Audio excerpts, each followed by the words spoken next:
আপনাদের এই জেলার নাম? জেলার নাম হলে বাউন্ডারি আর থানা? থানা আশুগঞ্জ। আশুগঞ্জ। আপনার যে পানিটা উঠতেছে এই পানিটা আপনি খুশি? জি, এরপরে এটা খুশি আপনি না? আপনার এইখানে ফ্যাক্টরি কিসের আপনাদের এটা?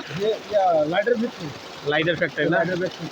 এই ফ্যাক্টরিতে কি কি করে? এই যে আমরা স্কুল ব্যাগ আর তুলি ব্যাগ, ট্রলি ব্যাগ তৈরি হয় এখানে, আর স্কুল ব্যাগ তৈরি হয়। ফ্যাক্টরির কাছেও পানি ইউজ হবে না? এই পাই হচ্ছে আমাদের পানির লিও 7.5 গুড়া সিঙ্গেল ফেজ মোটর। ঠিক আছে, এটা যে 1-1.5 খানি কাজ করতে পারবে কাস্টমার।